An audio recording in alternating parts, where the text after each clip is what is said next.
তালের রস দিয়ে এই পিঠাটা এতটাই মজার, আসলে একবার খেলে আপনার সারা জীবন মুখে লেগেই থাকবে।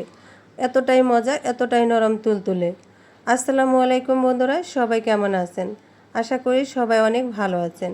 দেখেন, প্রথমে আমি একটা বাটিতে এখানে নিয়ে নিয়েছি মেজারমেন্ট কাপ দিয়ে 1 কাপ তালের রস। তালের রসটা আমি খুব ভালো করে ছেঁকে নিয়ে নিয়েছি। এবার এখানে দিয়ে দিয়েছি আমি 1 কাপ গুড়। গুড়টা আমি এখন খুব ভালো করে হাত দিয়ে তালের রসের সাথে মিশিয়ে নিয়ে নিব। এই মুহূর্তে যে বা যারা আমার ভিডিওটি ক্লিক করেছেন, প্লিজ একটা লাইক দিয়ে ভিডিওটি কন্টিনিউ করবেন। এবার আমি এখানে দেখেন দিয়ে দিচ্ছি মেজারমেন্ট কাপ দিয়ে চালের গুঁড়া।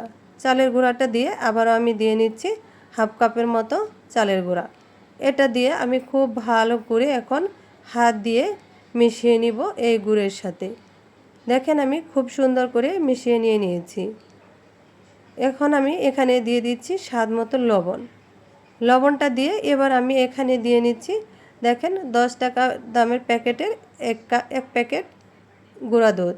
গুঁড়া দুধটা দিয়ে এখন আমি সমস্ত উপকরণ খুব ভালো করে মিশিয়ে নিয়ে নিব। দেখেন, এটা আমি মিশিয়ে নিয়ে এখন দিয়ে দিচ্ছি এখানে 1 কাপ ময়দা। ময়দাটা এবার আমি খুব ভালো করে এটার সাথে মিশিয়ে নিয়ে নিব।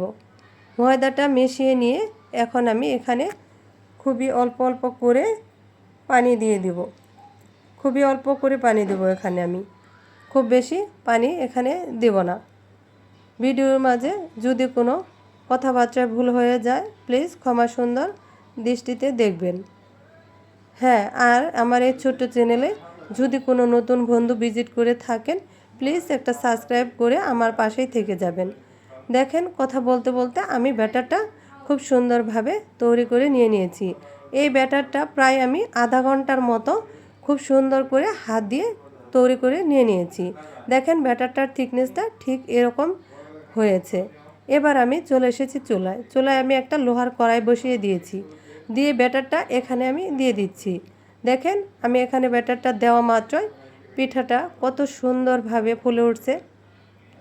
দেখেন, পিঠাটা অনেক সুন্দরভাবে ফুলে উঠেছে। এই তালের রসের পিঠা এতটা নরম তুলতুলে, মুখে দিলেই মিলে যায় একদম।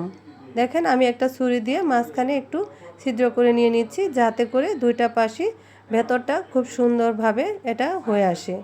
দেখেন, পিঠাটা আমি তৈরি করে নিয়ে নিয়েছি। এবার আমি পিঠাটা উঠিয়ে নিব। উঠিয়ে নিয়ে আরেকটা পিঠা আমি এখানে দিয়ে দিচ্ছি। পিঠাগুলো দেখেন কতটা সুন্দর হচ্ছে। সবগুলো পিঠা আমি এভাবে তৈরি করে নিয়ে নিব। এবার আমি দেখেন পিঠাগুলো তৈরি করে নিয়ে নিয়েছি।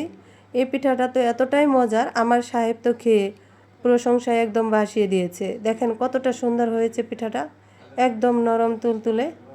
এই পিঠাটা যদি একটু ভালো, এই রেসিপিটা যদি একটু ভালো লেগে থাকে, লাইক কমেন্ট শেয়ার করে দিবেন। আজকের মতো এ পর্যন্ত, আল্লাহ হাফেজ।